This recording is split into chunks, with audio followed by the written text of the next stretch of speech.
Welcome back, everyone. Our next presenter is the Planting Hope Company, Inc. It trades on the OTCQB under the symbol MYLKF and on the TSXV under the symbol MYLK, and develops, launches, and scales uniquely innovative plant-based and planet-friendly food and beverage brands. Planting Hope's award-winning and cutting-edge products fill key unmet needs in the skyrocketing plant-based food and beverage space. Please welcome its CEO and co-founder, Julia Stamberger. Welcome, Julia. Hi, Anna. It's absolutely a pleasure to be here this morning. Thank you so much for the opportunity. You're right. It's very popular these days. Plant-based seems to be on every news circuit and newspaper, magazine, article, and I think it's going to be more than just a trend. So tell us a little bit about the Planting Hope Company and your vision behind starting it. You're absolutely right that it's more than just a trend. It's something that's here to stay. We saw the early stages of this, right around 2015, 2016. When we founded the Planting Hope Company, it was myself and three co-founders who all have very deep experience in building and scaling natural foods products. We've been in this industry anywhere from 20 to 40 years, depending on, which one of us you're talking to. And that's involved a lot of taking plant-based brands that you see at Whole Foods and all over the place, from nascent pieces to the next level. And very early on in this plant-based movement, we saw the trend come through in some of the brands we were working with. The question was everybody becoming a vegan, or was there kind of a larger trend at work here? And it turns out that trend is flexitarianism. So this is just very simply people making choices to incorporate more plant-based products into their diet. They may not be completely abandoning animal proteins, but they're making a conscious effort to eat more plant-based products, either for dietary and health and wellness concerns, for environmental sustainability, concerns about animal husbandry, whatever it might be. It's a very large movement. And in fact, more than 50% of the world identifies as a flexitarian at this point in time. When we saw that trend coming on, we looked very closely at the key categories that would make a big difference. And those are the ones that are pantry staples, the ones that households have to continue on a daily basis, in their fridge. And some of those categories had large gaping holes. For instance, plant milk. Folks think of things like almond milk as a better for you product because the plant-based industry has said, hey, plant-based is better for you, maybe drink almond milk. Well, it turns out almond milk is really just flavored water. There's very little nutrition in almond milk, a gram of protein or less, versus dairy milk, which has 8 grams of complete protein with all 9 essential amino acids. Almond milk also isn't great for the environment. Aside from the water usage, which we've all heard about, it also takes a big toll on bee populations and things that are required for pollination. So it's not necessarily an improvement over dairy milk. In fact, we could consider that a step back. So we looked carefully at categories like this and said, well, can we fill them with truly nutritious, truly sustainable products that people need every day and can be pantry staples, not only in North America, but worldwide? And so we set out to develop our portfolio of products back in 2016. And then we spent the next few years getting that innovation right, building a lot of technology into our products that enabled them to really perform in the right way. We hit plant-based milk, we hit plant-based snacking, and then after going public last fall on the TSXV, we also made an acquisition of a fourth brand, Right Rice, that focuses on plant-based grains. So here we are today. Awesome. Well, you're speaking my language in this. I'm definitely a flexitarian, and I can see through some of the false marketing that they put out there to claim it's healthy when in fact it's really not. We do need our proteins. Anyway, let's talk more about your company. Talk about the products offerings behind you. You mentioned a few of them, but tell us what's some of your best-selling products. So the reason we focus on those words or those letters, MYLK, and our ticker symbols, is because our flagship product is our Hope and Sesame milk. So we took a solid look at that category and we said, okay, how do we develop something that truly is sustainable and nutritious, good for the environment and good for your body? And sesame has always been a seed of which we were a big fan. because it is so functional as a cover crop worldwide. Something that we've consumed for more than 4,000 years as a foodstuff. But it's such an oil-rich crop that often the way that it's consumed is just we press the seeds, take the oil, use the oil. That protein-rich cake that remains has a ton of nutrients in it. And we actually crafted a way to upcycle that protein into a nutritious beverage that has equivalent nutrition to dairy milk, as well as is extraordinarily sustainable. Sesame requires very little water to cultivate. It is naturally pest resistant. There's actually a bitter acid in the hull of the seed that repels pests. It's also that bitterness that you taste if you taste like tahini, which is just milled sesame seeds. Disappears very quickly, but that's one of the things that make it advantageous as a crop. It's also a great cover crop and infuses nutrients back into the soil. But very importantly, it requires very little water. So we were able to develop a plant-based beverage that performs both in the unsweetened and sweetened categories. It's an important differentiation. Products like most oat milks can't perform in unsweetened, and that's the biggest product category. And we engineered a very functional, delicious, performs as well as oat milk barista product as well under our Hope and Sesame milk. But we use 95% less water than almond milk and 75% less than oat to produce our product. So it's a quantum leap forward in terms of both sustainability and nutrition. We have 8 times more protein than in almond milk. Almond milk truly has a gram or less of incomplete protein, and we have 2 to 3 times the protein in oat milk as well. So we've developed a product that functions extremely well from a sustainability and agriculture perspective, as well as fills in the gaps in terms of nutrition. Wow, this is blowing my mind. I can't tell you how often I stand in front of the dairy section reading the labels going, which one? So can I buy this product? Is it available in most stores? Yeah, you can. So here is our barista milk. You can see the rainbow packaging, very, very vibrant, intended to stand out at cafes. This is our most recent product that is really hitting the ground running when it comes to advancing awareness of sesame milk and penetrating into the cafe space. Our refrigerated is available at locations like Kroger across the U.S. We have quite a bit of retail distribution there. And our shelf-stable product is available through outlets like Amazon, as well as in the shelf-stable grocery aisle at quite a few grocery stores. Now, we spent 5 years on R&D development and testing. And in fact, we initially launched our product as an organic product line in the shelf-stable. And through that, we actually solved a number of development, taste, and other tweaks to that profile. And then our plan was, after we went public on the TSXV, we would then roll out the product under our new and advanced non-GMO product with accelerated branding and packaging in our new look and feel, and start distributing that into grocery and food service across the US and Canada. And we've made quite a bit of distribution, secured quite a bit of distribution on the grocery side within the last 6 months since that introduction. But we've also made a lot of advances in distribution on food service. We see the opportunity for sesame milk, not only at the grocery store, but at the cafe. And here's why this is really important. Oat milk really didn't have a presence in the US 6 years ago. And all of a sudden it went from nowhere to everywhere. Well, how did that happen? Oatly came in with their barista product to cafes at the right time and space. So especially independent cafes were getting a lot of demand for dairy alternatives and vegan products. And really the only things they had to offer at the time were almond milk and soy. Well, neither almond nor soy performs well in a cafe environment because they don't froth and foam and steam like dairy milk. They also impart a pretty strong taste to the coffee. And baristas were looking for something more neutral, as well as something that really performed in the same way that dairy milk did. And that's what they found with oat milk. It frothed and foamed and steamed and worked really well and had a neutral taste. And they started using it at the barista level. That introduced consumers to the product. Then customers went to the grocery store and said, hey, I'd like to buy oat milk for home use.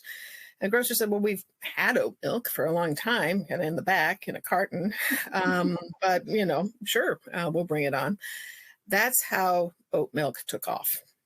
It was purely through the barista and cafe channel. And then over the next few years, as that scaled, quite a few folks jumped into the oat milk market. And now there are upwards of 20 brands that are duking it out for that position at cafes with oat milk.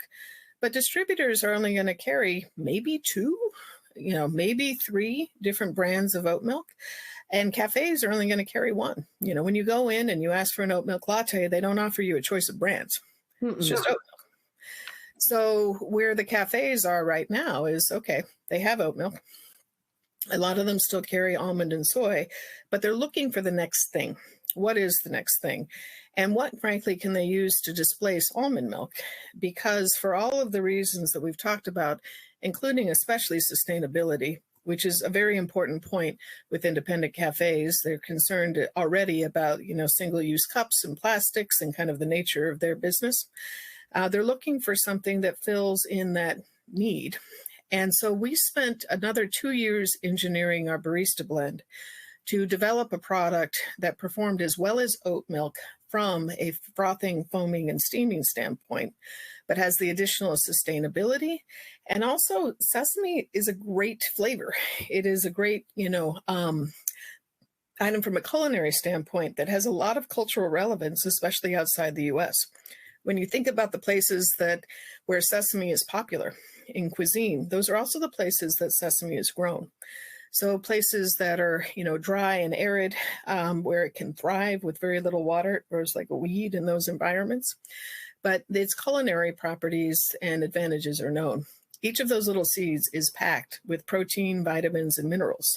And we've been able to unlock those through the formulation of a nutritious beverage. In fact, one additional point on that, Anna, that kind of surprised us is after we launched the product, initially we started getting a lot of contacts from immunologists and hospitals and children's hospitals, because the way that sesame allergies are treated is through microdosing sesame protein. And, you do that with a handful of seeds, it's not very convenient. But with our sesame milk, we can actually use it to treat, believe it or not, sesame allergies. That's fascinating. And exactly where I'm curious a little bit more about your sourcing of the sesame. Talk to me, you mentioned a little bit about non-GMO. That's super important to me. I mean, we know rice, corn, soy, those products are highly genetically modified. So talk a little bit more about where you source your sesame, and can suppliers scale with you? So sesame is not a GMO crop. In fact, sesame is so underdeveloped in terms of a crop, there isn't even an industry association around it. Now, there are excellent places to source it worldwide, and we work with some partners who've been doing this for decades in terms of finding and sourcing it. It's grown heavily in Latin and South America, in the Middle East, in Sub-Saharan Africa, in Asia and India. And the nice part about sesame is that because it grows so quickly, and is so facile as a cover crop, there are quite a few different places to source it, and it grows very fast. So let's say that if there are political or, sourcing issues in one part of the world, there's another part of the world where, the right strains are, easy to come by, and we can incorporate into our supply chain. But it's also something that, sesame is becoming more important in terms of its agricultural relevance. And in fact, in the US now, they're experimenting with farming it in West Texas, where, the conditions are ripe for that. But anyway, it's grown very pervasively. There are a lot of places to get it. Today, we get a lot of ours from Mexico and Latin and South America. We've also sourced heavily before from Sub-Saharan Africa. It just really depends on where the best source is at that point in time. Wonderful. For the sake of time, talk to me a little bit more about some of your other best-selling products. I know we've talked about the sesame, and also what your moat, what your competitive advantage is when it comes to other companies out there. Absolutely. Well, so for sesame milk, this was not easy. It was very, very hard. When we first said, why isn't there a sesame milk? We started digging into it with top-level food scientists, and turns out there's a reason. It's very hard to work with, especially as a crop that is so heavy in oil. The way, you have to remove the oil before you have something you can work with. Also, by the way, we use that byproduct of sesame oil expression as a building block, meaning our product is also upcycled. and we're about to receive an Upcycled Food Association on that. But we also, to combat that bitter note that's naturally in the hull of the sesame seed, we developed proprietary bitter blockers that float that note over the tongue and enable us to have a very effective unsweetened product, as well as products that contain some level of sugar. And so we're able to cover that full gamut. I should point out that, oat milk, because of the way that it's processed, the enzymatic processing actually converts the natural sugars in oats into effectively maltose. So they don't really play, oat milks don't really play in the unsweetened category. At grocery, that is by far the largest category. So being able to develop something that was, completely unsweetened, keto friendly and the rest was an important part of that strategy, but required quite a bit of technology to get there. So could somebody else figure it out? Sure, we did, but it'll take a while. This took a long time to refine. So we have a significant competitive moat in being really the only ones globally to commercialize a beverage like this that has those nutrition claims as well. So we've got some time. With another product that our acquisition this year, Right Rice, that is a really unique and innovative product. Effectively, it's an alternative for long grain parboiled white rice that is 90% vegetables. So each grain is made up of, peas, lentils, chickpeas, tiny bit of rice flour to bind it all together. It is the only direct rice alternative that is made from vegetables. Some folks say, well, compare that to Banza. Well, Banza does chickpea-based pasta. They also have a chickpea-based rice, but it's really a pasta. It's like an orzo. This is the only one that truly is an equivalent for rice. And it took a couple of years for the folks we acquired it from to develop this product and get it right. What's really interesting about Right Rice is how quickly it's taken off with consumers and the penetration with retailers. Each serving of Right Rice has 11 grams of complete protein. So if you've seen that historically cultures have eaten rice and beans together at the same sitting, the combination of those supplies a complete amino acid profile. And that's kind of how it evolved. Animal proteins provide a complete amino acid profile, which is all 9 essential amino acids that you have to get from food because your body doesn't make them. Rice on its own, beans on their own, those are incomplete amino acid chains. We combine them, and then people are able to get all of that from their food at one sitting. Right Rice does both. It has both in the same grain. Wow. So it's really a breakthrough. But when you look also at the nutritional profile, it's more nutritious than quinoa. Quinoa is considered to be a super grain. And like quinoa, it can perform both hot and cold in food service and other applications. So you can make a grain bowl out of it, for instance. And in fact, Kava restaurants have Right Rice by name in all of their restaurants, and that's how they use it. It's so durable that unlike something like cauliflower rice that requires, a frozen supply chain, and then you unbag it and it smells weird and it's got a lot of challenges, at Kava, they make the Right Rice the day before, and then they serve it chilled in rice bowls the next day. It's that durable, and it really, really works. So the interesting part about Right Rice, aside from everything I just discussed, was 11 grams of protein per serving versus 3 grams of incomplete protein with white rice. White rice has no fiber. Right Rice has 6 grams of fiber per serving. And the net effect of that is literally 40% fewer carbs on a net basis than rice. So you get a low carb, veggie packed, nutrition packed alternative that performs and functions the same way.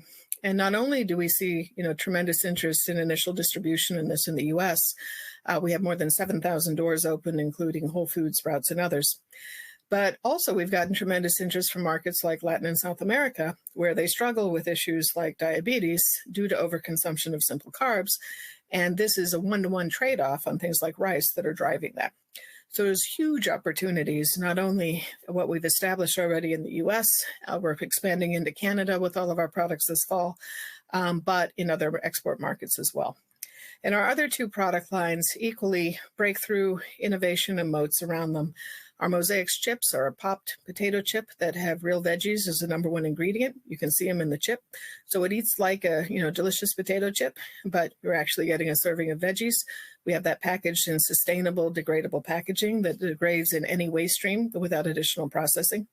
And then our Vegicopia snacks, we've engineered the technology from an ingredient and packaging standpoint to be able to produce single serving dip cups of products like hummus that taste like refrigerated products, but require no refrigeration. They're completely shelf stable.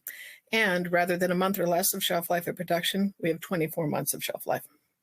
So quite a bit of food technology baked into products that are pantry staples. These are things that are used every day in consumers' households. They're used every day at food service, and they have enormous scale and application. In fact, if you look at things like the plant-based milk market, and look at it in comparison to things like plant-based meat, plant-based milks comprise, with creamers, about 42% of the whole grocery category, period. Plant-based meats are around 20%. Plant-based milks are more than double the size of plant-based meats just at grocery retail to begin with. And then when you look at applications like food service, it doubles it again. In fact, the cafe market alone for non-dairy milk in independent cafes in the US is about $2 billion a year, which doubles the category size at retail. So we're operating in huge, enormous, and rapidly scaling markets, not only in North America, but they're even larger in the rest of the world. Well, you mentioned this earlier about the need and the demand in South America. Talk a little bit about your distribution expansion. Which international markets are you looking to target next, and why? Well, as a company that went public in Canada last year, we decided to test the waters in the Canadian market. You know, for a U.S. company to enter a market like Canada, you need to dedicate yourself to doing dual language packaging that's compliant with Canadian regulations, and maintain and develop and deliver that inventory. So we decided to test the market and see if there was strong interest with Canadian retailers, and there was overwhelming interest. So this quarter, we're launching Right Rice, Hope and Sesame, and Mosaics in Canadian compliant dual language packaging into retail and wholesale channels throughout Canada. And then starting, we've been doing quite a heavy trade show circuit this year. You know, trade shows were gone in our industry for about 2 years. This year they're back in force. We'll be doing about 20 total. That's where we've made a major investment in getting in front of customers. And some of these are specific to channels like the food service channel. We did the National Restaurant Show, as well as ones that are more general across things like the Natural Products Expo West. And we've encountered quite a few international buyers there who are interested in developing expansion markets into Asia, Latin and South America, the Middle East, et cetera. And so we'll be moving forward with developing those relationships later this year. And we expect to really kind of start expanding outside the US in 2023. Fantastic. What performance measurements do you employ to decide how to grow your product families? We rely heavily on, retailer scan data. These are things like SPINS, for instance, which tracks, your sales levels and velocities at retail and where things are selling and at the levels that they're selling. We map back to what the category thresholds are for a particular category or retailer, and then, look heavily at whether or not these products are meeting or beating those category thresholds. What's interesting is, where different products fall. For instance, with Right Rice, you would typically expect the original or plain flavor to be the best seller, just like it typically is in potato chips. And typically, the original or plain flavor is about 40% of sales of a product line like that. Well, what's interesting about Right Rice is the data tells us that 3 of the flavors, garlic herb, cilantro lime, and Spanish, all 3 outsell the original flavor. At food service, it's a different story. Original is always going to be the mainstay because it's then flavored by the establishment or used in a different way. But, looking at actual retailer scan data gives us a much better picture than just, simply speculating on what comes next. We also have deep relationships, given our experience in the industry and the experience of our management team members with retailers who were able to get in front of at an early stage and litmus test ideas or concepts or see what they need in terms of a next stage of development. And as such, we have a very full pipeline of new innovation that we're waiting to launch in 2023 and beyond. Folks ask us all the time if we're looking at new acquisitions and things after we completed the Right Rice one. We have such a strong hand right now with the products we do have and our pipeline of innovation based on these brands. It'd have to be something super great for us to look at something else, given everything we have now. So, with the vast amount of shelves your products are already on, how should an investor think about how much more green space is really out there? There's enormous amount. For one thing, not all of our products are on all of these shelves. In the U.S. Grocery retail, to really start to get, solid penetration, it's more like 20 to 30,000 doors. We're in about 8,000 now, but that's also not across all of our products. So we look at total distribution points, TDP, and we're in about 49,000 total distribution points at this point in time, which means that's one SKU per retailer. And so if we're in, 500 Whole Foods with 5 flavors, that's 2,500 points. There is a long way for us to go to continue to develop this in even the US and Canada with what we're doing. And then we're also, currently concentrated in a lot of grocery. We're building rapidly outside that. With specialty retail, our products we have 3 brands that are well developed now on QVC. It's like you get an 8-minute ad every time you sell product on QVC. It's great for everybody. As well as looking at going into mass market. We're not in Target and Walmart yet. We put the toe in the water with rotations with Costco. Plenty more that we can do there. We're just at the beginning stages, and we also, are really rolling out some of these products now. So the next stage is to develop and invest in marketing, consumer awareness, and additional measures that'll drive velocity. Julia, what's your biggest challenge right now? Well, I think to frame it, it's keeping up with some of the growth and demand that we have going forward. We're being selective about where we invest our time in development. And, we have opportunities to chase more, retail, grocery, and other things. At the moment, we're focusing in pretty laser on food service and developing some of these food service channels and opportunities. That hedges our margins. They are less expensive to develop than going into grocery retail with the slotting fees and the rest. But also, so many of these channels provide free marketing for our products. It's a way to really extend our marketing and awareness dollars. Folks come and they buy right rice at Whole Foods because they encountered it at Kava.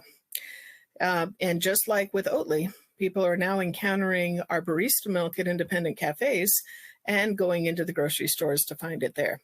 So we're really focused on exploring and developing food service and alternate channels right now and expanding the breadth of what we're doing to support the retail portion. We have a question from Mike McKinney. He wants you to talk about your cash position. It dropped from December to June. So how was that spent and what will it do to the net profit? So, overall, the cash position dropped because we're spending money on developing and launching new products and building inventory. And building inventory to grow for growth is a core part of what we're focused on going forward.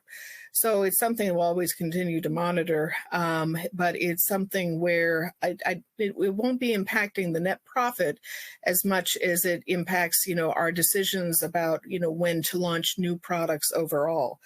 But once you get established with the grocery retailer and things, you've paid the initial cost to get in, and then it's just resupplying the inventory at the gross and then net deducted margins from getting into that channel. Perfect. Now, we have a question from Evelyn M. How are you adding customers now? And can you discuss your marketing? And where do you see your growth rate over the next 12 to 24 months? Well, let's break that down. First of all, we look at different types of customers. So consumers, who are the end consumers for the good, and retail customers, such as retail customers or distributors. So, which way would you prefer I answer the question, Anna? Well, let's start with retail. Okay. So from a retailer standpoint, there are different decision cycles that retailers go through in terms of deciding timing of placement. They may look at a particular category once or twice a year, and they'll look at different products in the months leading up to that category review, make their decisions, and then the product ends up on the shelf 6 to 9 months after that. So it's a very long category cycle in terms of reviews. And every retailer's reviews for particular category are at a different time. So it's not like they all happen in April every year. Everyone is staggered and staged. So we're in constant stages of meeting with and talking to and showcasing and developing products with all sorts of retailers. And then, of course, you get to the finish line and the buyer changes, right? So there's always something there. But that's a continual kind of long-term process that's integral to our business. And then there are other retailers that we bring into that, such as, mass retailers, drugstores, other folks who carry food that are also part of that mix. Once we get into a retailer, we then our, marketing engine kicks off in terms of how we talk to consumers and drive them to that retailer. Sometimes the programs are done in conjunction with the retailer. There are things like, shelf tags for discounts to drive people to trial, ads in circulars, that type of thing. We like to do some of that, but also focus on alternate methods outside of the stores to drive people in. We talked about the barista strategy and things like QVC, but we also look at alt channels like, consumer events. We just sponsored an event in Canada at a university this past week where they were having an anime-themed festival, and in conjunction with a local cafe that carries our product, we had 500 kids buying sesame milk lattes and trying it for the first time.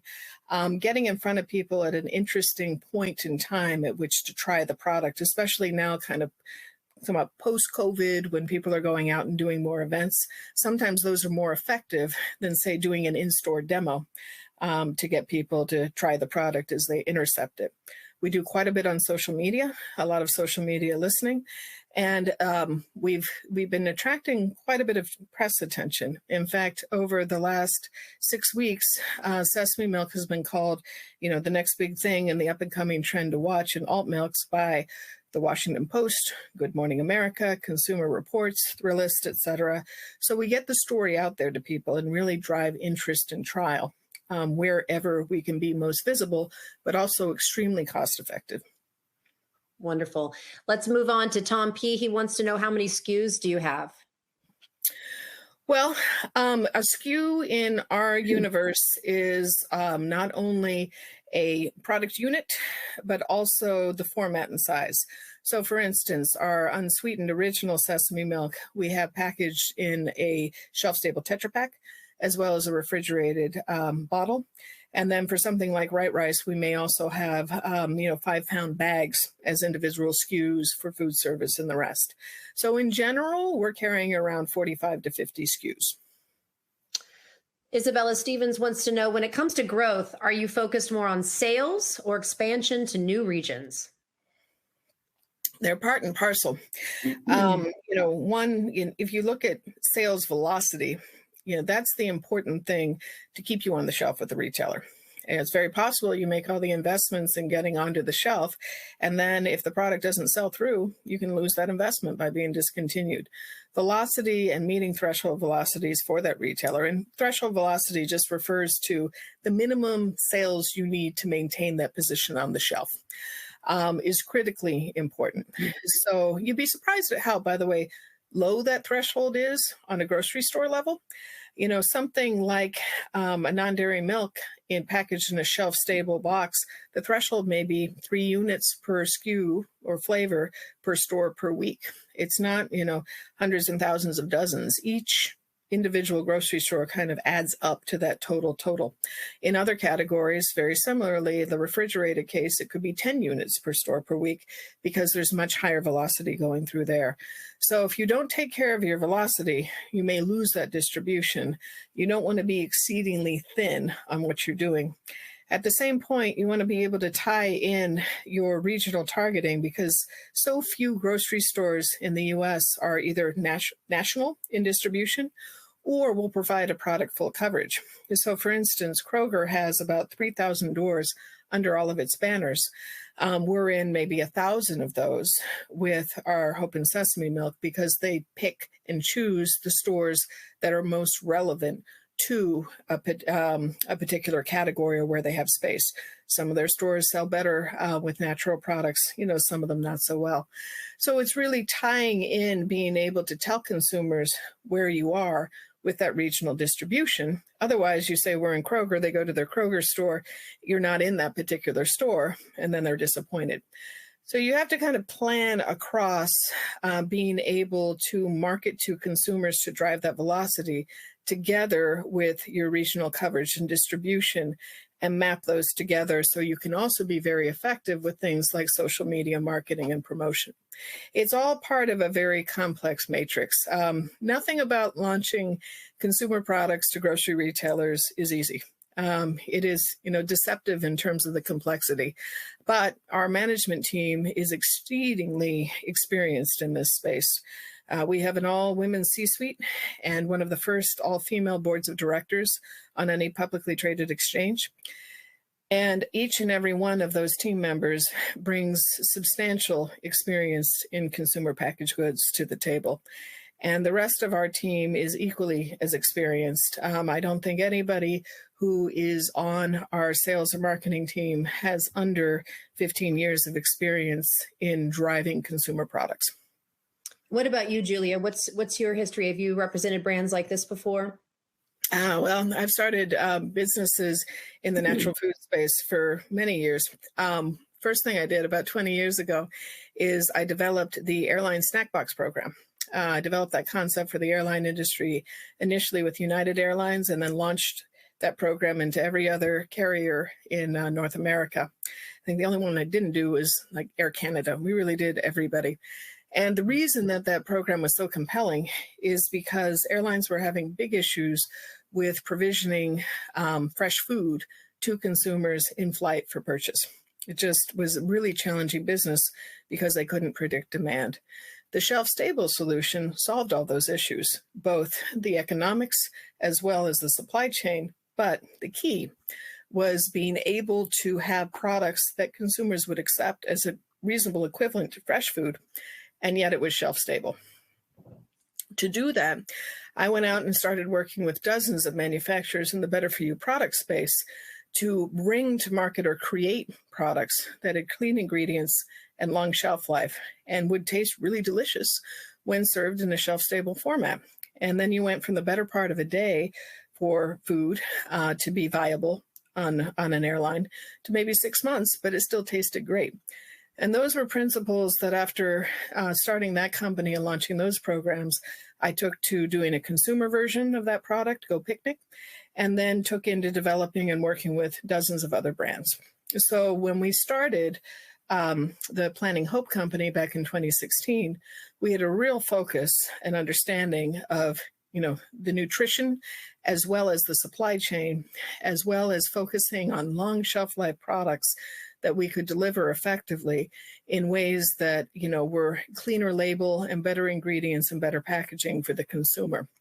And my co-founders came from places like head global grocery buyer at Whole Foods. My co-founder, James Curley, has more than 40 years of experience in this space, developing brands like Tofurkey, Mama Chia, Nut Pods, and others.